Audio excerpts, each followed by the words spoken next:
Hallo, willkommen zum Teil 2 von Top 3 Tips to Remember Vocabulary. Now, in the first video, I gave you 2 tips. If you remember, they were to create an acronym and to use an acrostic. And in this video, I'm going to give you the third tip on how to remember vocabulary. That third tip is to create a mental picture. Now, I got this technique. I'd heard about it before, but I was reminded of it in a YouTube video, which I'm going to give you the link to that video at the end, so watch this until the end. It's a link to 2 longer classes, so if you have the time you can watch that. If you don't have the time, you can just watch this video. And in this video it talks about how you create a mental picture. And basically it tells you a very easy acronym that you can use to remember the 5 qualities of a good mental picture. And that acronym is SPACE.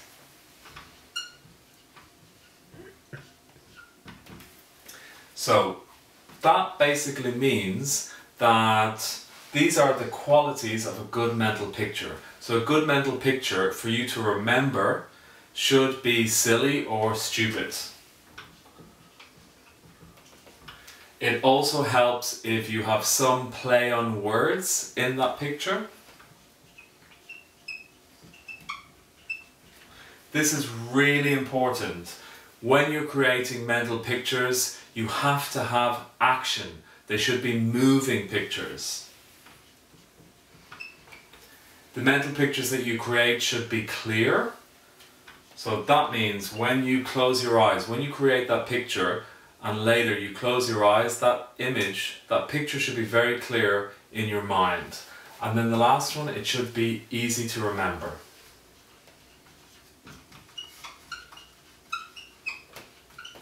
Okay, so in the first video I explained these words. So if you know what these words mean, if you've watched the first video or if you're an advanced speaker or learner and you know what these words mean, what we're going to do now is an exercise on how to create mental pictures so that you can remember these words.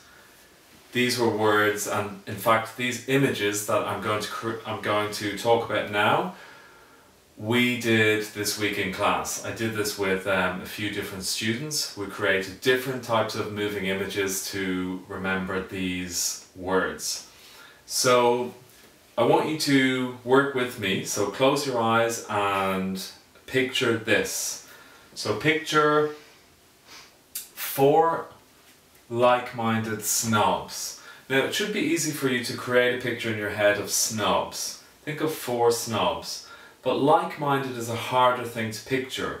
So here we could do like a play on words. Imagine when you hit a like button, for example on Facebook, and sometimes the like symbol is this. So think of this symbol in the minds of these 4 snobs, and that should help you remember like-minded.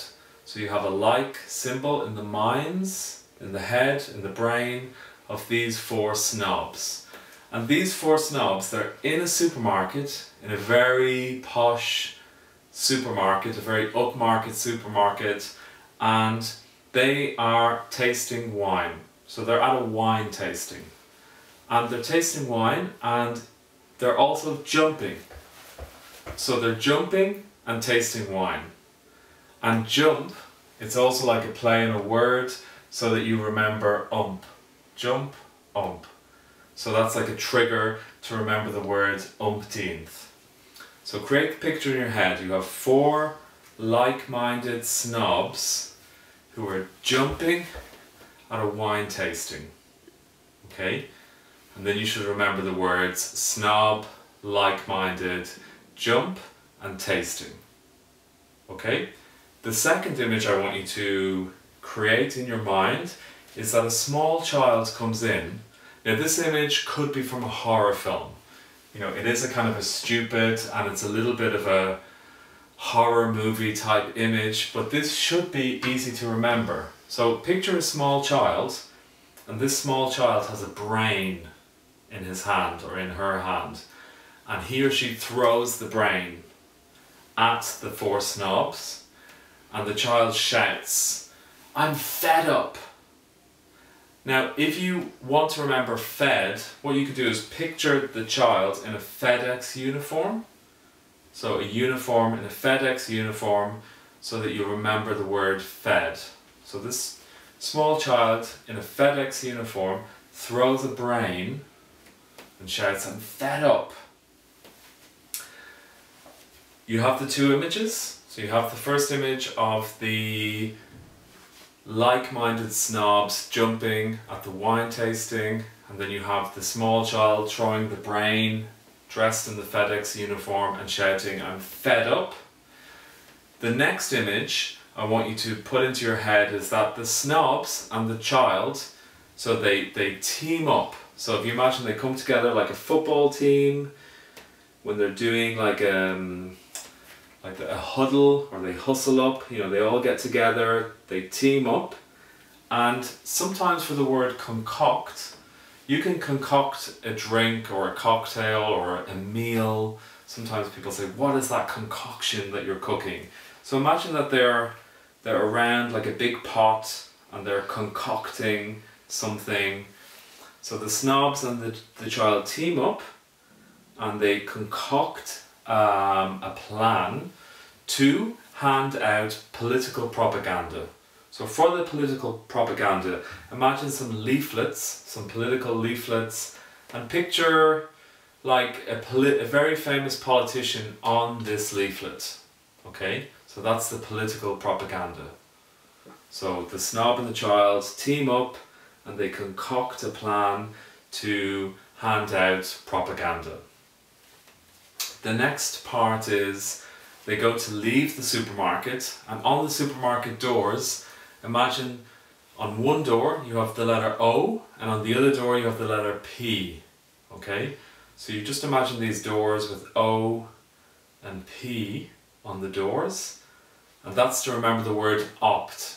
Okay, so they push through these doors and they opt for different directions. So maybe two of the snobs go one way, the child and the other two snobs opt for the other direction, and they hand out this political propaganda.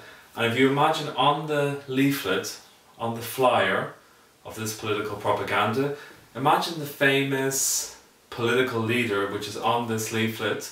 Imagine it's a cartoon figure, and somebody sees this and goes, "Oh, that's not the president of the country, that's not the prime minister." And you say, yes, well, it's a cartoon, it's a take on the prime minister, or it's a take on the president. And to remember the word take is that picture this person taking the political propaganda. Okay? So those images should help you to remember all of the words. So again, just close your eyes and try to run through the image. What's the first image? In the supermarket, who do you have? You have the four snobs, the like-minded snobs, jumping, so umpteen, and they're at the tasting. So once you work with that image, try to put that image into your head, then you should be able to recall those words: snob, like-minded, umpteen, tasting. Then who comes in after that? Who comes into the supermarket? So a small child who throws a brain, so a brain child. And how is the baby or the small child dressed? In a FedEx uniform. So imagine he or she throws the brain and says, "I'm fed up." Brain child, fed up. And then afterwards, what do? So they team up together and they have this big pot of food, they concoct a plan.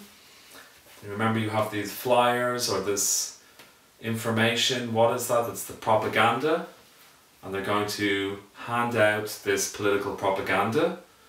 Remember the next image, they leave the supermarket. One door you have O, on the other you have P. So you remember opt for, so they opt for different ways. And then on the street, they hand this propaganda to somebody, and this person takes it and sees the cartoon figure of the political person, and they say this is not the president, or this is not the prime minister, and it's like they say no, it's a take on the president, or it's a take on the prime minister, and a take as they take the leaflet. So that is basically the way that you remember words like that. So you create mental pictures with these qualities, and you spend a little bit of time, like 5, 10, 15, 20 minutes, putting those images into your head.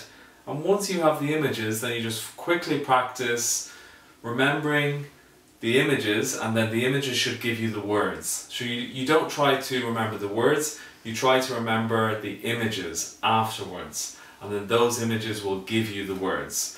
So practice that. Let me know, tell me in the comments box how that technique works for you.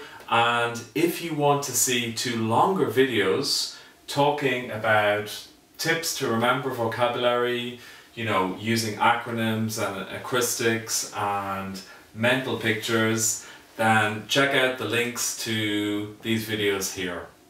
And I'll see you soon. Thanks a lot for watching the video. If you want to see more video tips like this, just click on these videos here. Here are some examples. Before I tell you the explanation, have a look at them and see, can you tell me the differences in the meaning of these words. So, mayor or mayor. So here we have 6 business English abbreviations, quite typical ones. Which of those do you understand? And in these 5 sentences you have one mistake in every sentence.